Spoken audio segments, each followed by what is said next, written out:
pros.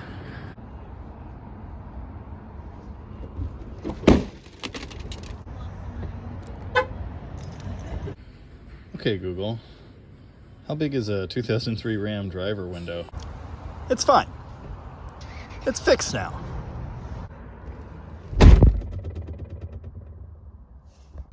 Well, window's holding up okay so far.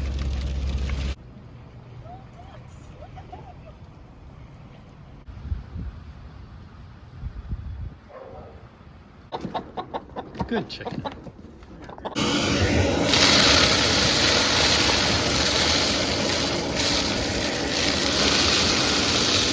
I didn't realize this immediately, but when they smashed my window, they did steal something. My tiny Daytona! Uh-oh. Something bad's gonna happen. At least I got this going for me. Not that it's accurate, but it's important to have aspirations. You thirsty bastard. What a proud and majestic vehicle. Share about that window, though. You know, idling your truck all day when diesel's almost $6 a gallon is a huge flex, too. Well, all my problems are over. You know, I'd call that a fair trade. Well, at the end of a long day of doing Mopar stuff, truck rolled over 270. Incredible. You know, this worked pretty well, actually, but I would like to be able to go through drive-thrus again. The level of restoration is high. And all I had to do was destroy my floppy visor and break it into a bunch of pieces and throw it on the ground. And since I'm improving things, I'm going to go ahead and replace the stupid taillight circuit board on this side that keeps making obnoxious dinging noises happen. It can be hard to dedicate time to working on your truck, your boring, day-to-day reliable transportation.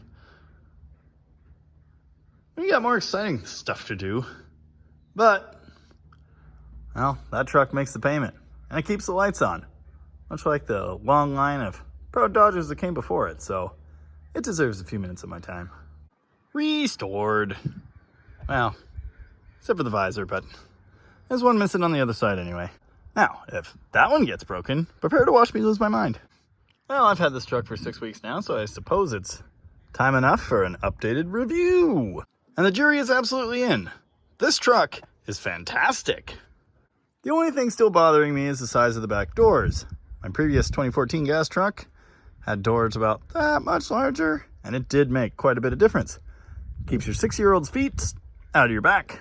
But other than that, pretty great. Still has the 60/40 folding seat with the table thingy. Yeah, it's excellent. This is broken. Oh, and it does that. But I fixed this one. Have not flipped these up once. So we're doing well there. I've put about 2,000 miles on it, including one big road trip to Portland, which cost me a window and a scuffed driver's seat. On that trip, I averaged, hand-calculated, 21.2 miles per gallon. The little screeny thingy said 24.5. I achieved this mileage by driving like an absolute grandpa. But I'm very pleased. The best I ever managed with the second gen was about 17.5. Not bad at all. The Laramie heated leather seats are absolutely fantastic. Very comfortable ride for a heavy-duty truck. I have no complaints here. Here, we'll just put that back where it goes again. Yeah, there you go, little guy. Do need to do the dash. The rattling noises are quite irritating. The brake lights leak, and the left brake light bulb had exploded. There's a lamp out warning that actually wasn't even saying there was a lamp out, but there was. I saw it reflected off the trailer. So I replaced the bulb, and from then on, the lamp out warning turned on all the time, thanks to nasty corrosion in that connection. I think I've just fixed it. At least I hope so. In 2,000 miles, the oil level has gone no lower. It does leak a little bit, but I'd be more concerned if it didn't. Oh, this is still winning with us too. That's fantastic. I have learned that the common rail does not start as right now-ish as the 12 valves and some 24 valves do, but it's okay. This truck drives fantastic. It does need a couple parts in the front end, and I think I should probably rotate the tires. I've noticed it getting a little bit grabby, but compared to the second gens, oh man, it's great. I rolled up to the old Lamvinsky's garage the other day, and he said, "Is that Mr. Atwood?" And I said, "Well, yeah. Who else will be showing up in a Cummins?" And he said, "Everybody, but yours is the only one that has a muffler." And for the record, it stays. I love how quiet it is. It's great. Compared to the 24 valve, it is incredible. You know, I thought I got all of that, but I guess I was mistaken. The long bed with the canopy is great too. This is slightly unideal. I put my Matco mobile workbox up there. It's good, centered, you know. The weight's all good and I can use the bed. But to get to it, I have to duck and crawl up there, so that kind of sucks. That belongs on a flatbed. I mean, we'll get there someday. Not on this truck though.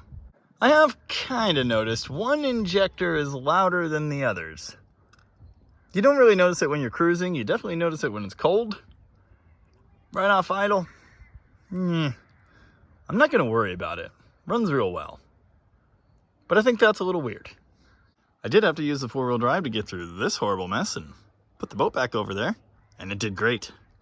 Definitely not taking this school bus of a truck on any trails, but it does what I needed to.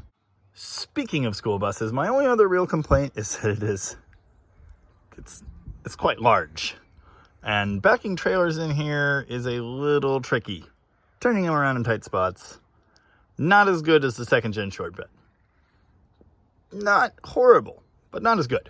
I have noticed that due to the long wheelbase, it's actually easier to get trailers around tight spots going forward because it turns more slowly, or it seems to anyway. So that's good. All in all, fantastic truck. Very happy with my purchase. No major complaints. Glad to have a window again. To get this thing to live, especially this transmission, and deliver excellent fuel economy, I drive it like a grandpa. Even though it's the 305 horsepower HO model, I don't think I've ever used all of them. Okay, maybe once, passing on a rainy highway at night. But it was worth it, and it did quite well. I'm hoping that if I treat this thing kindly, the 48RE will treat me kindly. But time will tell. Yeah, this used to sink into the door. It's all fixed now. Of course, Tom included that part, and it took 3 seconds to change, but anyway, it's fixed. I would like to upgrade the stereo. I don't mind the stock unit. The sound quality is not fantastic. It's not quite loud enough. And the speakers, despite being premium Infinity units, they aren't the greatest. Usually stereo equipment is my very, very last concern. But coming from my 2014 to this, it's a little disappointing. It's not horrible, but it's not as good. And being that I practically live in this thing now, it would be nice if the stereo sucked less. Step 1, turn on key. Step 2, wait for grid heater. Step 3, start. Step 4, engage. Wait, oh, I guess it has to be running. But anyway, the point is, seat heater on, good to go. This is especially helpful because that gauge takes quite a while to get up there. And that slider takes quite a while to do anything. But I don't mind. Heated seats. Yep, it's done everything I've asked it to quite well. Even towed 15,000 pounds of trailer and machine the other week. Because the Ford was broken. And it did quite well. And that's all I have to say about that. Well, other than, I'm sorry, 3rd Gen, for all the mean things I said about you. If you have any questions, let me know. And thanks for watching. Oh yeah, and just so you know, you're not going to get 21 miles a gallon all the time. This is after daily driving and towing crap all over for a week, plus some excessive idling. And since this thing's optimistic, it's probably more like 15. That still beats the other truck, so I'm not going to complain.